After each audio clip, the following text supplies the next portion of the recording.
Tu es la raison pour laquelle nous sommes venus en ce lieu. Jésus, ton amour est grand. Tu es Yahweh. Tu es la raison pour laquelle nous sommes venus en ce lieu. Jésus, ton amour est grand. Père, nous te sommes infiniment reconnaissants. Alléluia. Effectivement, tu es la raison pour laquelle nous sommes en ce lieu, Père.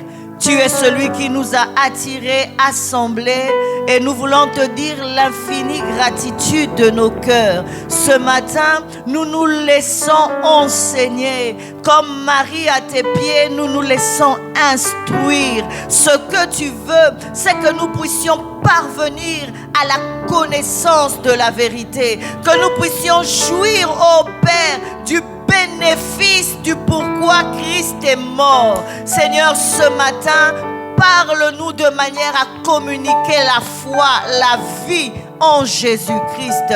Seigneur, merci encore de ce que ton esprit en nous, supplantant notre esprit, ô Père, nous donne à manifester Christ qui habite en nous. Merci parce qu'il nous parle, il nous convainc pas avec la conviction ou les mots des hommes, mais avec un langage spirituel, nous donnons à saisir la vie qui est en toi. Papa, ce matin, accorde à chacun de nous de saisir l'esprit qui est derrière les lettres qui composent les Écritures. Nous voulons que la vie se manifeste. Autant que Christ a dit, la chair ne sert à rien, mes paroles sont esprit. Que l'esprit ce matin communique la vie à chacun de nous. Ô Père, nous ne voulons pas quitter ce lieu comme nous étions venus. Nous voulons plus de Jésus. Nous voulons davantage de doses de Christ afin que notre manifestation de Christ soit effective devant la création. Père, merci de ce que tu l'as voulu ainsi.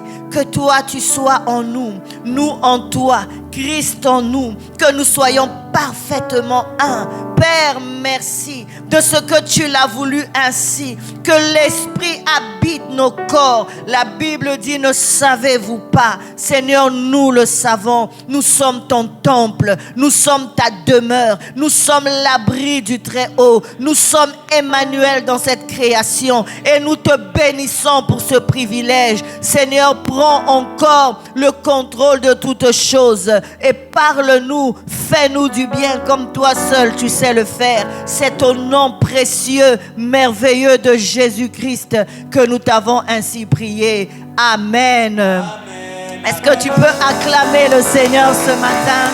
Amen. Gloire à Jésus.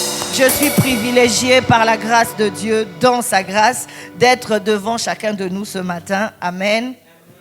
Alors, je suis la sœur Christelle, votre sœur, amen. Et le Seigneur me fait grâce ce matin de pouvoir simplement être sa bouche. La Bible déclare que Christ vit en toi, il vit en moi. Et chacun de nous, comme le Seigneur le permet, est utilisé par le Saint-Esprit. En fait, ce n'est pas que nous sommes utilisés par le Saint-Esprit, mais chacun de nous manifeste le Saint-Esprit qui vit en nous selon la grâce et selon la compréhension que nous avons des choses de Dieu. Amen.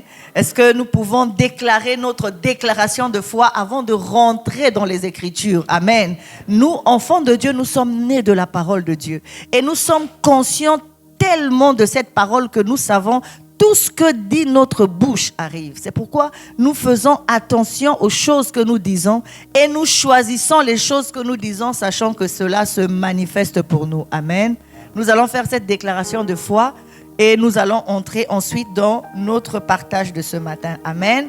Est-ce que tu peux le faire avec moi? 1, 2, 3.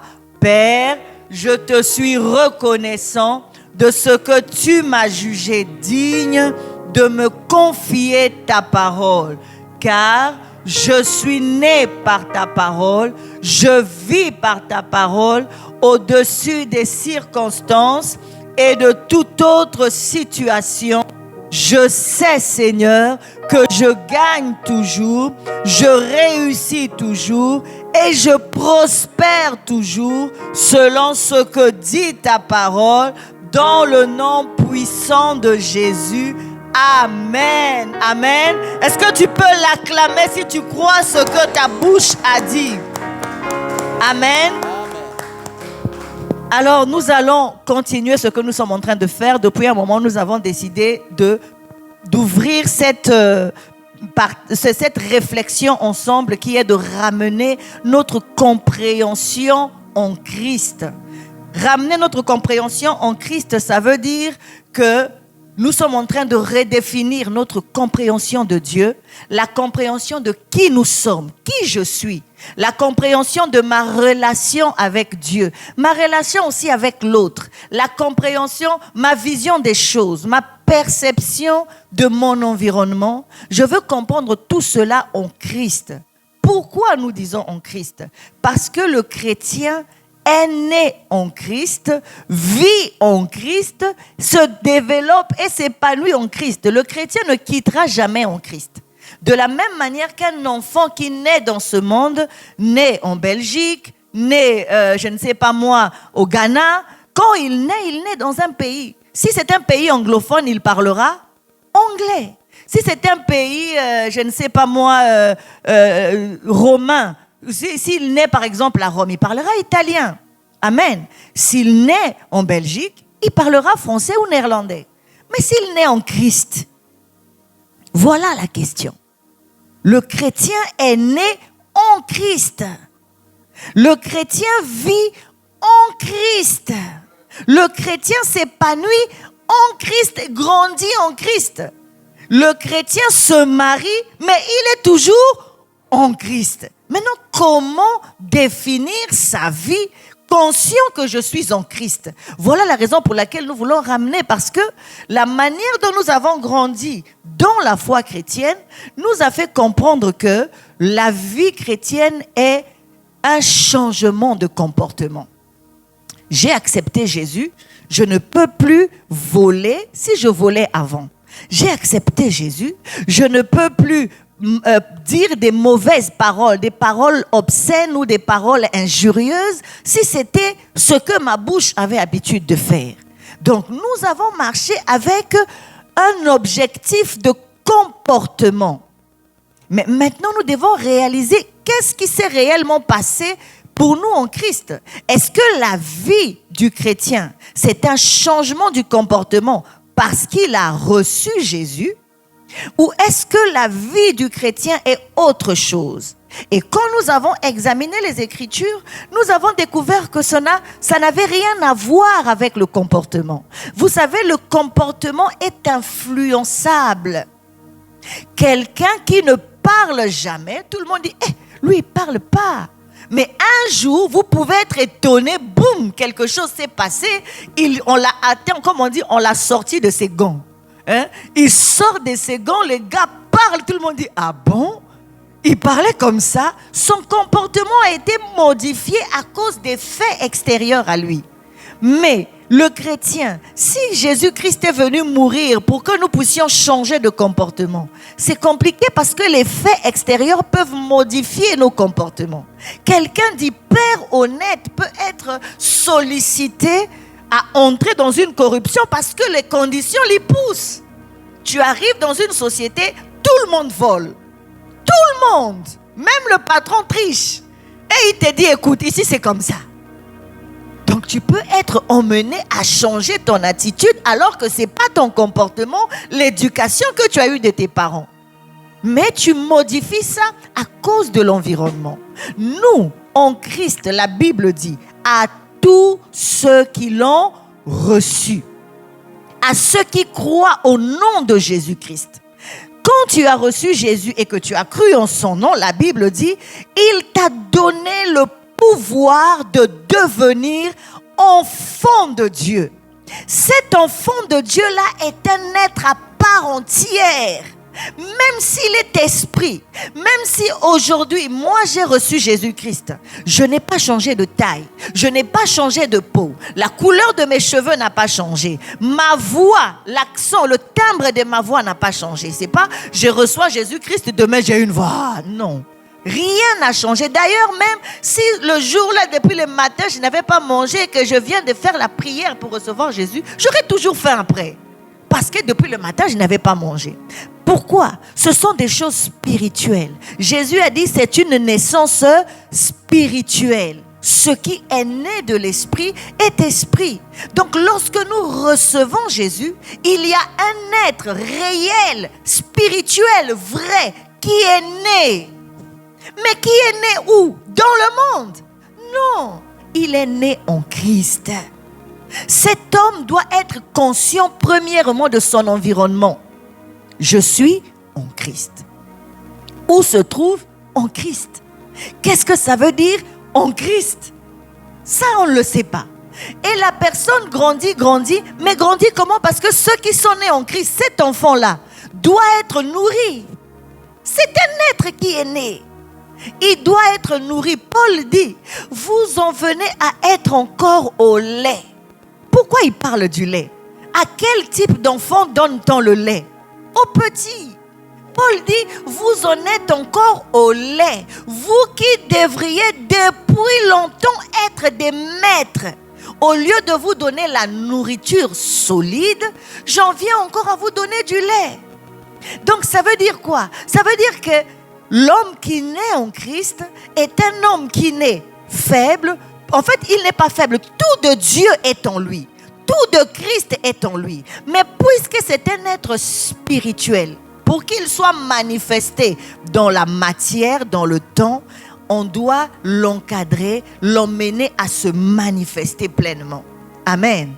Je n'ai pas grandi en tenant le micro devant les gens. On m'a instruit, on m'a enseigné, on m'a appris. J'ai appris cette assurance de ce que Jésus a fait pour moi. Pour que je t'en parle, il faut que je sois d'abord convaincu. Donc, j'ai été enseigné, instruit, j'ai compris. Aujourd'hui, je peux dire un mot. Personne n'est né comme ça. Et en même temps, en Christ, la Bible dit, l'apôtre Jean parle des enfants, des jeunes gens et des pères. Donc, nous devons connaître premièrement l'environnement où nous sommes nés. Nous sommes en Christ. Deuxièmement, savoir comment nous nous développons en Christ. Comment nous nous déployons. Quelle est notre façon de faire dans notre univers ou dans notre monde en Christ. Comment les choses se font. Si nous ne le savons pas, nous confondrons. C'est faute de cette connaissance-là que notre foi a été d'appeler Dieu au secours de nos problèmes. Notre foi a été de marcher de manière à aligner notre comportement, de marcher de manière à plaire à Dieu. Et ces critères de plaire à Dieu, ce n'est pas défini par Dieu, c'est défini par nous. C'est défini par l'homme. Si aujourd'hui, quelqu'un entre dans cette salle avec son verre de bière, nous tous on est mal à l'aise. Pourquoi? Parce qu'on trouve que ce n'est pas bien que tu prennes la bière. Si quelqu'un entre avec sa cigarette, nous tous on est mal à l'aise. Mais je n'ai pas lu dans la Bible là où le Seigneur dit arrête de prendre. Jésus dit de lui-même. Il dit Jean-Baptiste est venu, ne mangeons pas, ne buvons pas. Vous avez dit là un démon. Le Fils de l'homme est venu, mangeant, buvant. Vous le critiquez, mais finalement. Donc c'est nous qui avons établi ces règles. C'est la raison pour laquelle maintenant il est important, puisque nous voulons jouir du bénéfice du pourquoi Jésus est mort. Est-ce que vous imaginez ce que Dieu a fait? Dieu qui ne peut être servi par personne. Dieu n'a besoin de rien. Un serviteur est là parce qu'il doit servir. Donc lorsque Dieu a besoin de quelque chose, alors il appelle un serviteur. Mais qui peut le servir, lui qui n'a besoin de rien? La Bible dit, premièrement, il n'a besoin de rien. Il est complet. Dieu dit aux Juifs, vous pensez vraiment que c'est les bêtes que vous offrez là que je mange? C'est moi qui ai créé tous ces animaux-là. Si j'en avais besoin, je me sers. Je sais où se trouve l'antilope. Je sais, d'ailleurs, je dis un mot, des antilopes apparaissent. J'en ai pas besoin. Donc, si Dieu devait attendre un service de l'homme, c'est que Dieu n'est pas Dieu, c'est qu'il n'est pas complet. Mais puisque Dieu est complet, il n'a besoin de personne. Il a décidé de lui-même, à cause de son amour, de venir faire de nous ses enfants. Donc, si nous comprenons déjà là, nous devons comprendre qu'il y a quelque chose. Ça ne peut pas être simplement pour que le bien-aimé arrête la bière que Christ est mort. Ça ne peut pas. C'est tellement... Parce qu'il y en a qui ont arrêté par propre décision. Il y a des gens qui, à cause des conséquences de l'alcool, ont décidé eux-mêmes, sans jamais avoir Christ, eux-mêmes dit non, franchement, je ne peux plus.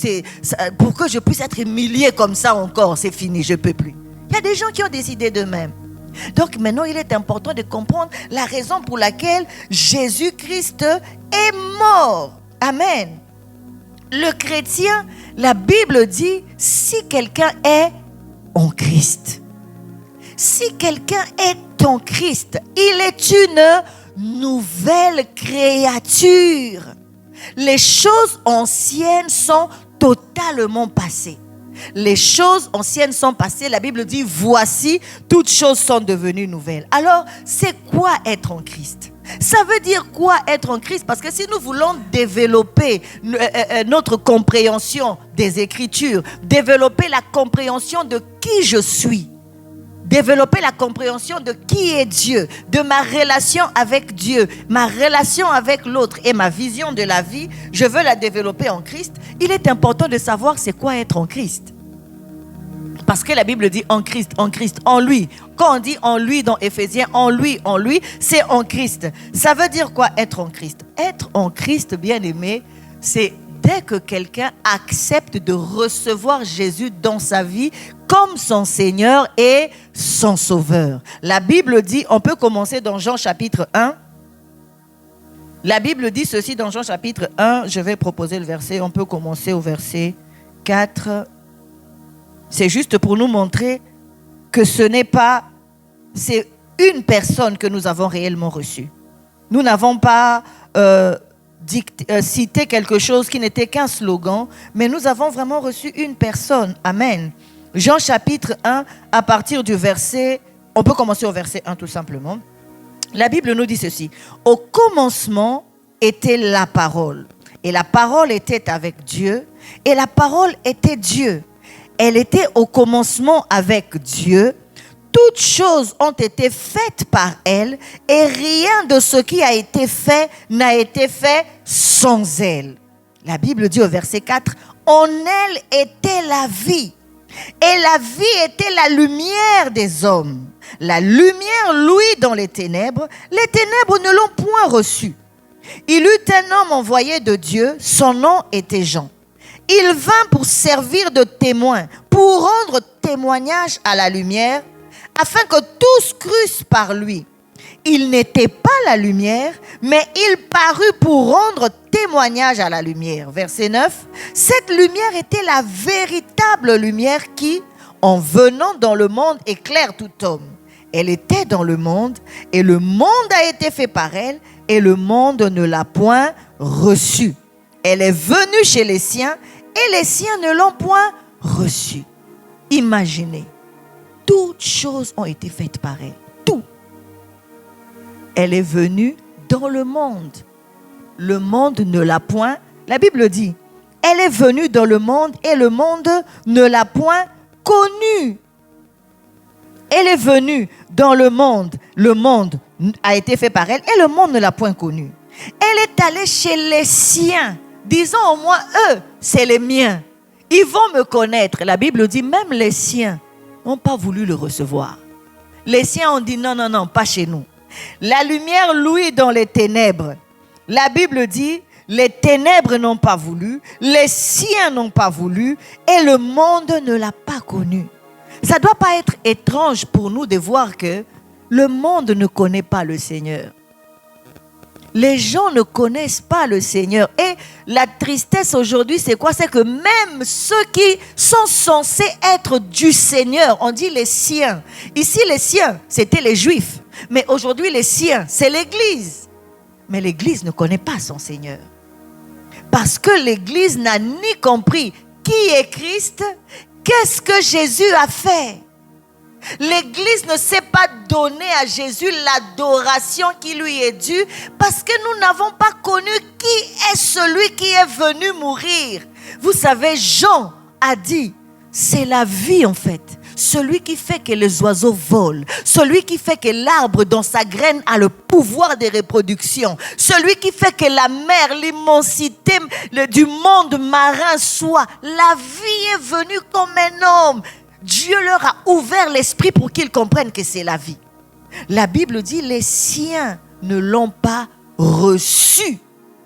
Ils n'ont pas reçu. Et il dit quoi? Mais à tous ceux qui l'ont reçu, elle a donné un pouvoir.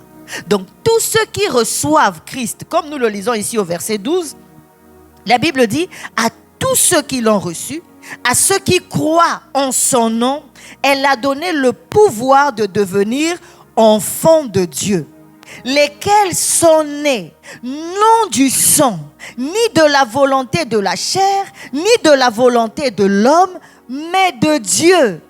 Tous ceux qui ont reçu Jésus sont nés de Dieu. Nous sommes nés. Nous ne sommes pas des êtres en amélioration. Nous avons collé aux chrétiens l'identification de l'enfant de Dieu en regardant le comportement parce que nous n'avions pas compris que nous sommes nés. Celui qui est né, s'il vous plaît, laissez-le lui le temps de grandir. Il est né de Dieu. C'est un être spirituel né de Dieu. On doit l'éduquer, lui faire comprendre que Dieu c'est ton papa. Lui faire comprendre que lui c'est ton frère, lui aussi est né de Dieu. Ah, c'est mon frère. Lui faire comprendre que voici, ici c'est ta maison. Attention, toi c'est là, toi c'est ça, toi c'est ça. Celui qui est né de Dieu connaît son père, connaît les délimitations. Qu'est-ce qu'il fait, qu'est-ce qu'il ne fait pas. Nous sommes nés de Dieu. Donc nous ne sommes pas des êtres en amélioration, donc des personnes par exemple qui étaient des voleurs, que Dieu est en train de changer tout doucement les comportements. Non, nous sommes morts et nous sommes une nouvelle création, totalement nouveau. Et l'apôtre Paul insiste en disant, attention, les choses anciennes sont passées. Mais nous, puisque nous avons pensé que les chrétiens, c'est quelqu'un qui a un nouveau comportement, nous regardons. Ces frères-là, ils fument toujours. Est-ce que vraiment, attention, la Bible dit, il est une nouvelle création. Les choses anciennes sont passées. Donc, l'être ancien qui l'ont mené à fumer, à voler, à se bagarrer est passé. Laissez l'homme nouveau le temps de se manifester. Il a besoin de grandir, il a besoin de manger. C'est comme un enfant qui naît, qui a besoin de la couche les premiers mois. Mais si on lui donne 2 ans, 3 ans, si un enfant a 5 ans part toujours à l'école avec une couche, qu'est-ce que nous disons? Il y a un problème. Amen. Donc la Bible dit, nous sommes nés de la volonté de Dieu. C'est Dieu qui le veut. Et Dieu nous a donné naissance comment? Par la foi en Jésus. À tous ceux qui l'ont reçu, cette foi-là te communique le pouvoir de devenir enfant de Dieu. Tu le deviens comment? En naissant. Et comme on l'a dit, tu ne nais pas en Belgique.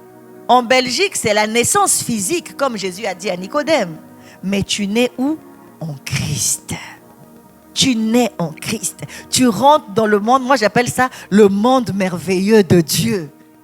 En Christ, c'est le monde merveilleux de Dieu. Attention, ici, tu peux entendre les klaxons. Là-bas, tu vas entendre les kabababa, chentalabako, là-bas. En Christ, c'est ça que tu entends. Tu entends des Alléluia. C'est pas comme ici. Amen. Et tu dois entrer dans la conscience de là où tu es. Et le chrétien, l'enfant de Dieu, est la seule personne, la seule création, en fait, que Dieu a faite, qui est en même temps sur la terre et en même temps en Christ, dans les lieux célestes. Et ça, c'est un privilège. Parce lorsque tu te réveilles, tu es devant une situation qui tombe. Cette situation t'arrive en Belgique. Tu as reçu un courrier. C'est venu par les facteurs belges. C'est venu de l'administration belge. Mais toi, tu es en même temps en Christ. Hey, tu es sur le trône, bien-aimé. Lève-toi et parle à ce courrier-là parce que tu as l'avantage d'être en haut et d'être en bas. Mais nous privilégions notre position en Christ. Lève-toi et parle. De là où je suis, ça s'est déjà passé. Et je change d'ailleurs la loi. Moi, je décrète que ça ne se passera pas comme ça. Qui a dit qu'on doit me chasser de ce travail-là? Tu parles. Ça, c'est l'avantage que nous avons en Christ. Amen. Donc, nous sommes nés en Christ. Nous sommes en Christ comment? Par la foi que nous avons en Jésus-Christ. On peut lire Éphésiens chapitre 2. Juste pour confirmer cela, et nous allons rentrer dans la pensée de ce que nous voulons partager ce matin. Amen. Éphésiens chapitre 2, la Bible dit ceci. Éphésiens chapitre 2, on peut commencer au verset 5. La Bible dit, Éphésiens 2, verset 5, il est écrit, « Nous qui étions morts par nos offenses, nous a rendus à la vie avec Christ. C'est par grâce que vous êtes sauvés. » Verset 6. « Il nous a ressuscités ensemble et nous a fait asseoir ensemble dans les lieux célestes ou en Jésus-Christ. » Donc, lorsque celui qui a reçu Jésus-Christ naît, il naît comment? Par la résurrection, la vie que Dieu lui donne de la mort où il était. Dieu dit, la Bible dit, Dieu nous a ressuscités ensemble de mort que nous étions, nous a fait asseoir. Personne ne peut t'enlever de ce trône-là. Parce que celui qui t'a fait asseoir, c'est pas un homme, c'est pas un bishop. C'est pas une personne ayant deux bras, deux pieds, non. La Bible nous dit que c'est Dieu par son amour et la richesse de sa miséricorde qui nous a ressuscités ensemble avec Jésus-Christ, nous a fait asseoir ensemble avec Jésus-Christ dans les lieux célestes ou en Jésus-Christ. Les lieux célestes, c'est ça en Jésus, là où nous sommes. Amen. Donc, une fois que tu as accepté Jésus, tu as dit, Seigneur, je te reçois comme mon Seigneur et mon Sauveur parce que j'ai compris qui tu es, ce que tu es venu faire et le bénéfice de cette œuvre dans ma vie. En tout cas, moi, je choisis Jésus-Christ et je te veux comme mon Seigneur et mon Sauveur. La Bible dit, une fois que tu l'acceptes dans ta vie, tu nais en Christ. Tu es maintenant en Christ. Tu es rentré dans ce monde merveilleux et c'est là que tu te déploies, c'est là que tu vis pour toujours. En fait, nous sommes déjà arrivés. Là où les autres marchent pour atteindre quelque part, nous sommes déjà arrivés. Parce que nous sommes déjà arrivés, nous ne nous comportons pas comme ceux qui se battent et cherchent. Nous regardons, comment tu allumes cette plaque-là? Parce qu'elle est déjà là. C'est quoi ce fruit? Ah, parce qu'il est déjà là. Les autres se lèvent pour aller acheter, pour aller chercher. Mais chez toi, c'est là dans la maison. Donc, tu en jouis. Tu cherches à comprendre, mais c'est quoi ça? Ah, c'est un iPad. OK. Et comment on l'utilise? C'est déjà là. Nous sommes déjà arrivés en Christ. Amen. Et donc, c'est la raison pour laquelle nous voulons ramener notre compréhension des choses en Christ.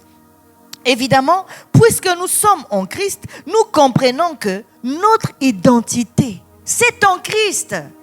Si aujourd'hui, l'un de nous part aux États-Unis, il va sortir quoi à l'aéroport? Son passeport. Et chaque passeport a sa couleur, a son effigie. Comment on appelle ça? Le petit dessin, l'armoirie du pays d'où tu viens. Il y en a bleus, il y a des rouges, il y a des verts. Je regardais un jour sur Internet, on disait les passeports les plus puissants du monde. Ah oui, il y a des passeports puissants mais bien aimés. Quand tu arrives avec ces passeports-là, partout tu passes. Il y a des passeports, dès qu'on voit seulement des lois, toi-même, tu ne veux même pas montrer vite. Parce que tu sais que, hey, on va t'arrêter 3 fois d'abord pour vérifier. C'est quoi ces passeports-là? Amen. Donc, la Bible dit, nous devons maintenant comprendre notre identité. Puisque nous sommes en Christ, nous avons une identité que nous présentons. Nous avons une identité lorsque nous sommes quelque part. Un esprit s'élève. Toi, quand tu t'élèves, je n'ai même pas besoin de parler. Parce qu'il sait qui je suis. Mon identité, ce n'est pas un passeport. Mon identité, ce n'est pas une carte où on montre seulement sa tête. Vous savez, si je devais montrer ma carte d'identité, christique, enfin pas christique parce que ce n'est pas un bon mot, ma carte d'identité en Christ. Vous savez, sur la carte d'identité, on met quoi comme photo? Est-ce qu'on met ton portrait de la tête aux pieds? On met quoi? Que ton visage. Or, nous sommes le corps. Qui est la tête? C'est lui qu'on voit. Quand tu montres ta carte en Christ, c'est lui qu'on voit. Donc lorsque je vais quelque part, mon identité c'est Jésus. Et donc les choses ne peuvent que fléchir. Les portes ne peuvent que s'ouvrir. Lorsque Dieu l'a élevé, souverainement élevé, Dieu a donné à Jésus tous les privilèges. N'importe quelle ambassade, je passe. N'importe quelle administration, j'entre. N'importe quelle société, je suis approuvé. Parce que je suis Jésus-Christ. Amen.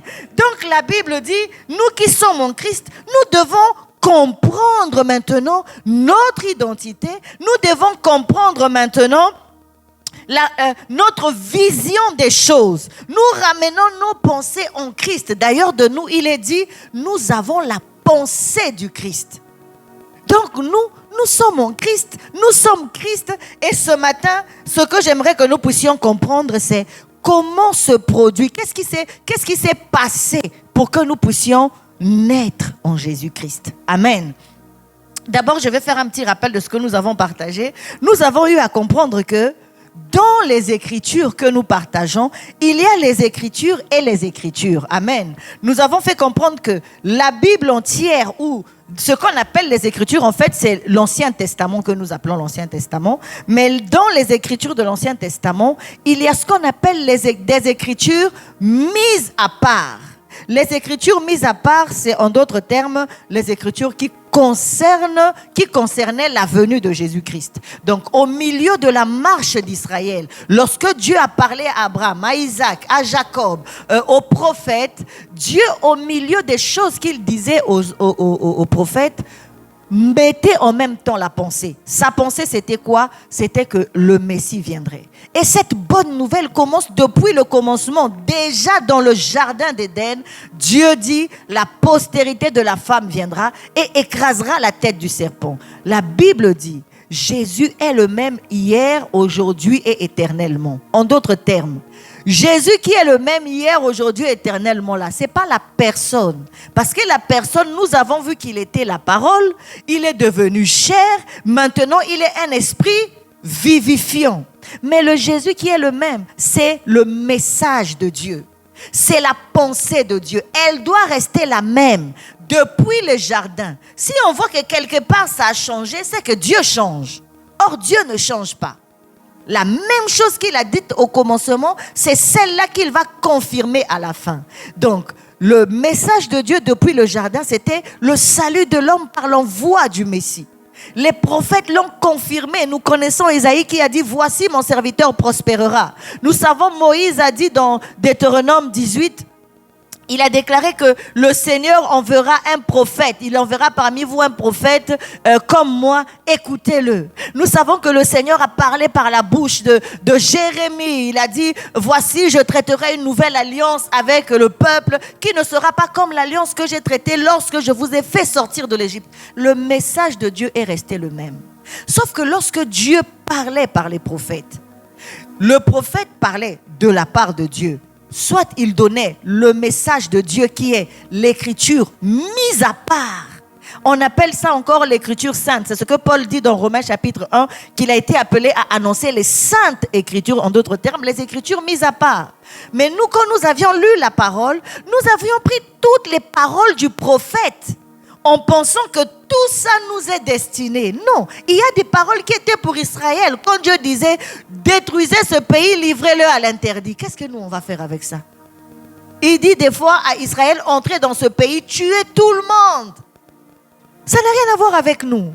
Et même la Bible nous révèle avec le Éthiopien que le prophète des fois parlait de lui-même.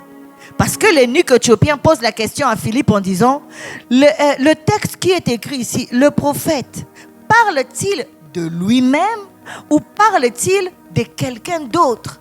Ça veut dire que eux, il savait très bien dans les Écritures que les prophètes des fois parlaient de lui-même. Ça n'avait rien à voir avec le peuple. Il pouvait donner même ses impressions sur Dieu. Ça n'a rien à voir avec la parole de Dieu. Mais si nous ne savons pas, nous, discerner que, bien séparer que ici, c'est pas moi, ça c'est les prophètes. Ici, c'est Israël. Ah, là, c'est Jésus. Si nous ne savons pas le faire, nous prenons tout, même les choses qui n'ont rien à voir avec nous. Et donc la Bible nous dit que dans les Écritures, il y a des Écritures saintes. Et les Écritures saintes, c'est la même pensée de Dieu que Dieu a dit depuis Genèse. Il était lui-même le premier à l'annoncer, puisque c'est lui qui l'a dit au serpent, que j'enverrai la postérité de la femme. Il l'a dit à Abraham en disant, ta postérité, toutes les nations de la terre seront bénies en ta postérité. Il a dit en Jacob, il a dit en Moïse, il a dit par les prophètes, jusqu'à Jésus. Quand Jésus vient, lui-même dit les mêmes choses. Il dit, voici, nous montons à Jérusalem, le Fils de l'homme sera arrêté, et tout ce que les prophètes ont écrit sur lui devra s'accomplir. Donc la pensée de Dieu est restée la même. C'est ça qu'on dit, Jésus est le même hier, aujourd'hui et éternellement. C'est par rapport à ce message-là. Maintenant, il y a beaucoup de textes qui peuvent nous communiquer une sagesse, mais l'enseignement de Jésus, que nous pouvons appeler la doctrine chrétienne, c'est ça, le message de Dieu qui n'a jamais changé. Et Moïse parle de ce message comme étant la parole qui donne la vie et qui nous délivre de la mort. Amen. Donc, nous avons aussi compris que la Bible, lorsque nous ouvrons notre Bible, notre but à nous qui avons compris que nous sommes en Christ, c'est de voir maintenant que je suis né en Christ. Comment je vis? Comment je me développe? Quelle est ma nourriture pour que l'homme en Christ que je suis grandisse? Et notre nourriture, notre aliment dans la Bible, c'est Jésus. C'est pourquoi Jésus-Christ, dans les heures avant sa mort, institue la scène. La scène était l'image pour nous montrer que nous, en Christ, nous ne nous nourrissons que de ce qui concerne sa mort, son ensevelissement et sa résurrection. C'est ça le message de Dieu depuis le jardin d'Éden. C'est ça ce que Christ a accompli. C'est de ça que nous vivons. C'est ça que nous prêchons. C'est ça la prédication de la croix. C'est ça la puissance de Dieu. La Bible dit, je n'ai point honte de l'évangile. Parce que c'est une puissance de Dieu pour le salut de quiconque croit. Donc, nous comprenons que lorsque nous ouvrons la Bible, nous sommes en train de chercher la parole de Dieu. Mais la parole de Dieu est une personne. Nous l'avons lu tout à l'heure. Au commencement était la parole. La parole est une personne. Donc, il est déjà important pour nous de nous situer que pour notre croissance, nous avons besoin de bien délimiter les Écritures. De ne pas nous perdre dans ce qui ne concerne pas l'homme que nous sommes. Amen. Vous savez, à la maison, on peut préparer beaucoup de repas, mais si j'ai un bébé qui a 3 mois et que j'ai mis mon Thompson ou mon poisson tilapia au four avec bien de piments comme on aime bien là, le bébé de 3 mois, tu vas lui servir ça? Non. Parce que, premièrement, il n'a pas encore de dentition. Deuxièmement, nous, on aime bien manger épicé. Lui, il ne pourra pas le supporter. Donc, dans la parole de Dieu, il est important de savoir sélectionner ce qui est ma nourriture pour que je puisse vivre une réelle croissance. Amen. Et nous avons compris que les choses qui sont pour notre croissance et notre maturité spirituelle concernent ce que Jésus-Christ a fait pour nous à la croix. Amen. Donc, la Bible en entier n'est pas la parole de Dieu. Mais la Bible contient la parole de Dieu que nous avons dit tout à l'heure, le message de Dieu. Amen. Donc, recevoir Jésus-Christ comme Seigneur et Sauveur, comme je l'ai dit, c'est pas aujourd'hui dire, comme nous avons dit, Jésus devient notre modèle. Nous imitons Jésus. Non. Recevoir Jésus-Christ comme Seigneur et Sauveur, c'est pas être des fanatiques. Comme on peut être fanatique d'un club de foot, c'est pas être des supporters de Jésus. Hey, Jésus est Seigneur. Non, non, non, non, non. Recevoir Jésus-Christ comme Seigneur et Sauveur, c'est être ni fanatique. Ce n'est pas non plus être les amis de Jésus. Des fois, je vois sur Facebook, je vois la page des amis de telle personne. Les amis de telle... Nous, on n'est pas les amis de Jésus. Non. Recevoir Jésus-Christ, ce n'est pas être ami de Jésus. Pourquoi nous devons dire ça? Parce que la vie chrétienne, le chrétien, la Bible dit à tous ceux qui l'ont reçu. Qui est-ce que nous avons reçu? La parole. Nous avons reçu la parole qui était au commencement, en qui il est la lumière. Et cette lumière est la vie des hommes. C'est la parole que nous avons reçue. Et comme nous avons reçu la parole, nous naissons enfants de Dieu par les vertus de la parole. C'est pourquoi nous disons nous sommes nés de la parole. Puisque nous sommes parole, nous devons être conscients que ce qui est parole est très important. La Bible elle-même dit la vie et la mort sont au pouvoir de la langue. À cause de ce que nous sommes en Christ de surcroît, nous ne pouvons pas laisser notre bouche dire n'importe quoi. Nous avons chanté des chants à la gloire de Jésus, disant des choses contraires à ce que Jésus a fait pour nous. On a chanté que Dieu nous vienne au secours, mais le Seigneur nous a secourus. On a chanté que Seigneur, souviens-toi de moi, mais il s'est souvenu de nous à la croix et il a même fait de nous ses enfants.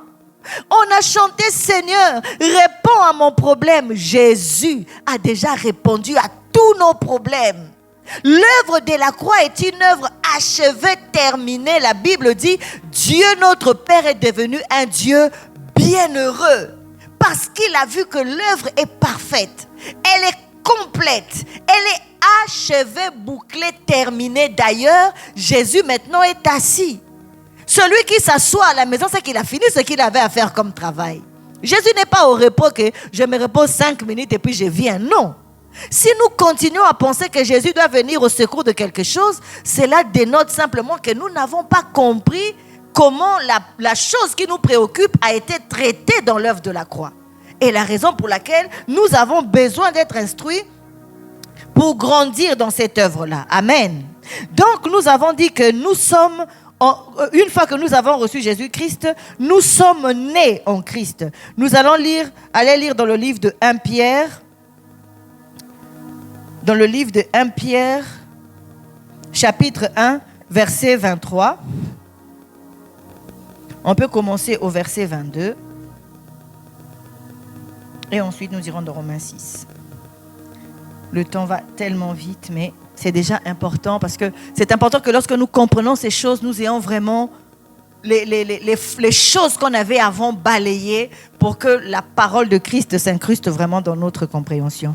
1 Pierre chapitre 1 verset 22, la Bible dit « Ayant purifié », on peut commencer le verset 21.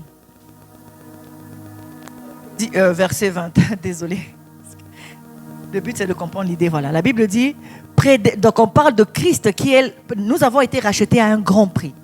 Dieu a utilisé un grand prix. Je dis aujourd'hui, je donne un exemple aujourd'hui. Tu achètes par exemple, pour nous les femmes, tu achètes un sac Christian Dior. Tu l'achètes à 5 000 €. Je donne vraiment un exemple. Et tu vois que ce sac-là, ton enfant est en train d'abandonner ça par terre, ça traîne. Comme ça. Tu vas dire, ah, ce sac-là, tu sais combien ça m'a coûté? Pourquoi? Parce que tu as dépensé un prix pour ça. Mais nous, la Bible dit, ce n'est pas avec l'or périssable ou l'argent que nous avons été rachetés, mais à un grand prix. Comme la Bible dit, mais par le sang précieux de Christ, comme d'un agneau, sans défaut et sans tache. Verset suivant, verset 20. Prédestiné avant la fondation du monde et manifesté à la fin des temps à cause de vous. Rien que ça devait nous rassurer. Christ est un prix prédestiné. Dieu a destiné, il l'a préparé. Il a évalué que Jésus était suffisant pour les situations qui vont souffrir ta vie.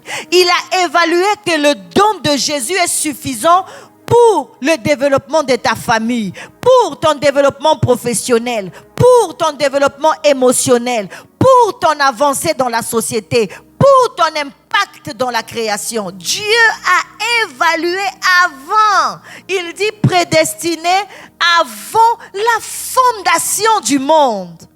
Jésus prédestiné. Dieu n'a même pas encore manifesté les étoiles, la terre, la mer. Puisque tout ça, Dieu avait en vue nous. Nous avons été élus avant la fondation du monde. Mais quand Dieu nous a élus, il a vu que notre épanouissement et notre impact dans ce monde devait être accompli en Jésus. Il l'a prédestiné. Donc c'est pas quelque chose qu'il a sorti seulement comme ça au hasard, non. C'est pas un plan parce que nous nous sommes retrouvés dans une difficulté que Dieu dit, bon, qu'est-ce qu'on va faire? Écoute Jésus, qu'est-ce que tu en penses? On va quand même faire quelque chose. Non, prédestiné. Je n'étais même pas encore dans le sein de ma mère. Prédestiné. Mon arrière-grand-parent n'était pas encore manifesté. Prédestiné. Et quand il vient, Paul dit dans 1 Corinthiens chapitre 2, il est la sagesse que Dieu avait prédestinée pour notre gloire. Notre gloire. Jésus est l'agneau de Dieu prédestiné avant la fondation du monde. Et maintenant, il a été manifesté. Le verset suivant, la Bible dit, manifesté pour nous qui, par lui, pour vous qui par lui croyez en Dieu, lequel l'a ressuscité des morts et lui a donné la gloire, en sorte que votre foi et votre espérance reposent sur Dieu. Votre espérance est sur Dieu. Pourquoi? Parce que ce Dieu-là avait prédestiné déjà ce qui était suffisant pour votre gloire. Et cela, c'est Christ qui a été manifesté. Verset 22 maintenant, là où nous voulions venir. La Bible dit, ayant purifié vos âmes en obéissant à la vérité, pour avoir un amour fraternel sincère, aimez-vous ardemment les uns les autres de tous vos cœurs. Alors nous, lorsque nous avions lu, en obéissant à la vérité, nous avons compris l'obéissance littérale. Non, obéir à la vérité ici, c'est d'accepter ce que Jésus a fait. C'est de croire en fait. L'obéissance ici, ce ne sont pas des œuvres que nous pratiquons pour que Dieu voie que nous avons obéi. Je sais même que là où moi j'ai grandi, on avait souvent même l'expression de faire la volonté parfaite de Dieu. Moi, j'obéis à la volonté parfaite de Dieu. Non. L'obéissance ici, il est question de foi. De foi dans la vérité. Ce que Jésus a réellement fait. Amen. Le verset suivant, la Bible dit, puisque vous avez été régénérés. C'est là que je veux en venir. Le chrétien est une personne régénérée. Dieu est parti dans les gènes. Et dans les gènes que Dieu fait, la Bible dit l'élément principal, l'élément intrinsèque, la matière de départ pour te créer, c'est la parole. Tu as les gènes de la parole de Dieu. Tu as les gènes de celui qui a fait toutes choses. La Bible dit rien de ce qui a été fait n'a été fait sans elle. Nous avons été régénérés, non par une semence incorruptible, non par une semence corruptible, mais par une semence incorruptible. Parce qu'en naissant de nos pères et de nos mères, nous sommes nés d'une semence corruptible. Parce que la semence de laquelle nous sommes nés, certains sont nés normaux, mais d'autres sont nés avec un œil qui manque. Parce que la semence, au départ, a connu une corruption. Quelque chose qui est venu endommager la semence. Il y en a qui sont nés trisomiques. Ils n'y ont pas cherché. Le problème vient de la semence. La semence qui donne vie aux humains peut être corrompue. Elle peut être contaminée par le fait de respirer les pesticides. Elle peut être contaminée par le fait de consommer, par exemple, des drogues. Quelqu'un qui consomme de l'alcool peut atteindre le fœtus et la semence est corrompue. L'enfant naît avec des malformations. Mais nous, la Bible dit, ce n'est pas par une semence corruptible que vous avez été régénérés. Dieu est reparti aux gènes. Et la Bible dit, la semence incorruptible, cette semence c'est quoi? La parole vivante et permanente de Dieu. Tu es né de cette parole. Sois seulement conscient que lorsque Dieu a dit que le ciel produise des luminaires, la parole là, c'est la semence avec laquelle Dieu t'a créé. Lorsque Dieu a parlé à la terre en disant que la terre produise des arbres, la parole là, c'est la semence avec laquelle Dieu t'a créé. Maintenant, vous comprenez pourquoi la création veut te voir. Elle soupire, la Bible dit, avec un ardent désir pour voir la révélation des fils, parce que les fils sont nés de la semence qui a manifesté la création. Lorsque la création nous voit, elle voit son créateur. Nous sommes nés de la parole de Dieu. Et quand Dieu nous enfante en Christ, par la parole que nous avons crue, la Bible dit, nous avons les gènes de notre Père. Et le chrétien doit en être conscient. Tu as les gènes de Dieu. Tu es né de Dieu. Nous avons les gènes de Dieu. Nous avons les traits de notre Père. Le même qui a parlé, la semence qui a produit cette éclosion de la création, c'est celle avec laquelle Dieu t'a créé. Tu as les traits de ton Père. Quand tu te lèves, dis-toi, je suis fils de Dieu. Et quand tu doutes, la Bible dit dans Romains 8, l'Esprit lui-même, il rend témoignage à ton esprit. Tu es fils de Dieu. Et tu te lèves avec fierté. Il n'y a pas de timidité, de fausse humilité en disant, par la grâce. Non, je suis fils de Dieu. Vous savez, Jésus, il savait qu'il allait mourir à la croix.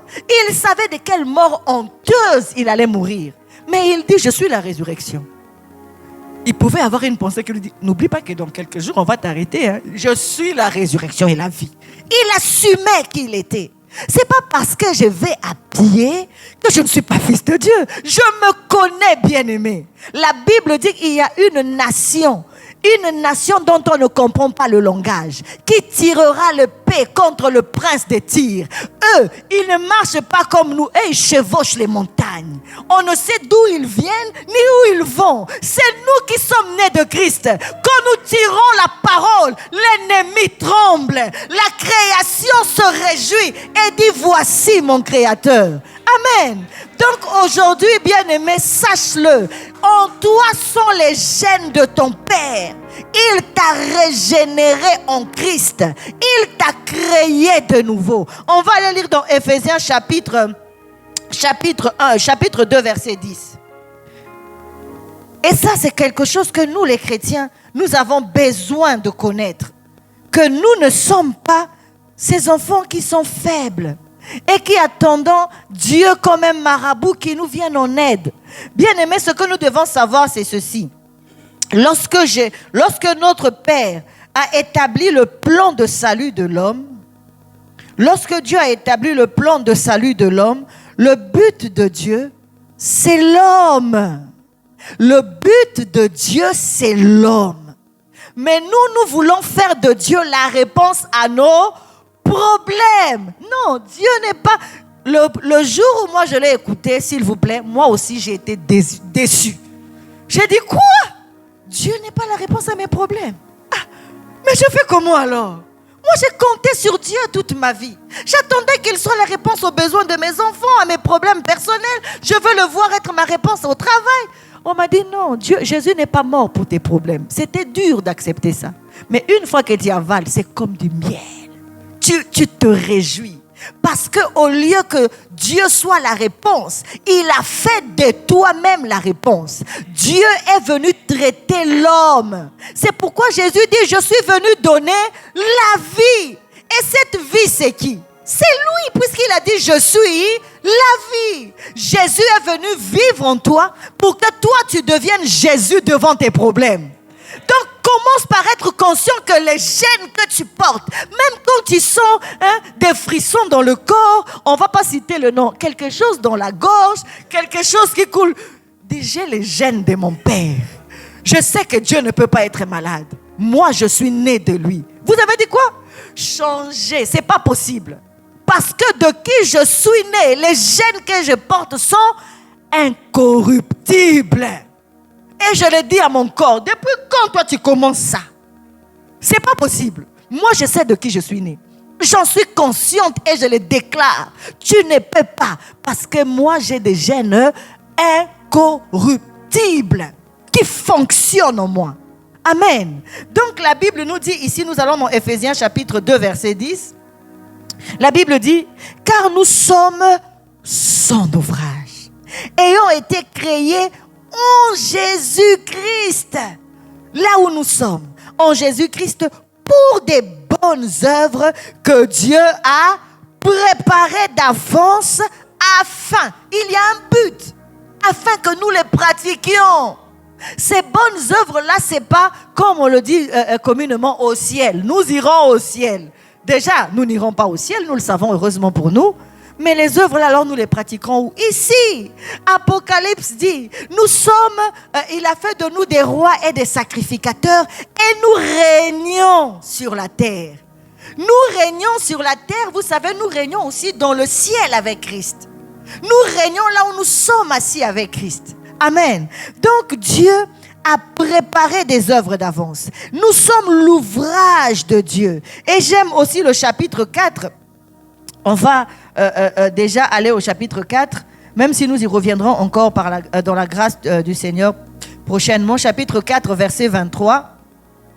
Dieu, nous sommes l'ouvrage de Dieu. Nous avons été régénérés par les mains de Dieu lui-même. Maintenant, regardez ici. La Bible dit, verset 24, Éphésiens 4, verset 24. Et à revêtir l'homme nouveau. L'homme nouveau là, créé selon Dieu. Dans une justice et une sainteté que produit la vérité. Donc, lorsque Dieu est en train de me créer en Christ, il a pris comme matière de base sa parole qui est Christ et il ajoute la sainteté et la justice. Ce sont les ADN de mon être. Je suis de nature juste et sainte. Maintenant, les hommes vont me voir avec un petit verre de bière. Ils vont me dire, maman, la sanctification. Je vais dire, je suis là. Parce que c'est mon ADN. C'est mon ADN. Vous savez, nos enfants qui sont nés ici ont un petit problème. Parce que mon fils, quand il regarde des fois, je regardais un film sur TV5, c'était des Africains. Il me dit, maman, ce sont les Africains. J'ai dit, oui, ce sont les Africains, mais n'oublie pas que c'est nous tous, en fait. Parce que dans sa tête, il a grandi ici.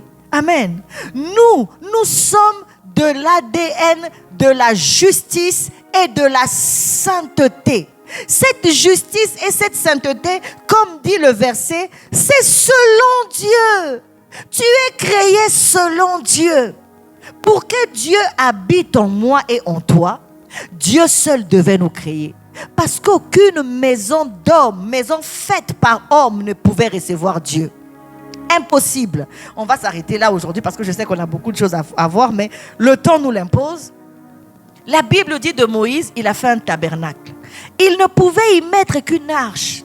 Dieu ne peut pas habiter des maisons faites des mains d'hommes. C'est pas possible. Salomon a bâti un temple en or et beaucoup de belles choses. Dieu n'y a mis que son nom. Tabernacle, il y avait que l'arche. Dans le temple de Salomon, il n'y a eu que le nom.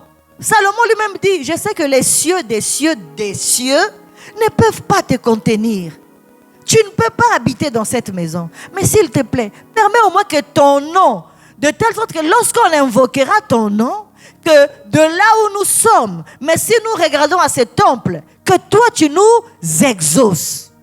Parce que personne ne peut abriter Dieu. Qui peut construire une maison et que Dieu y habite?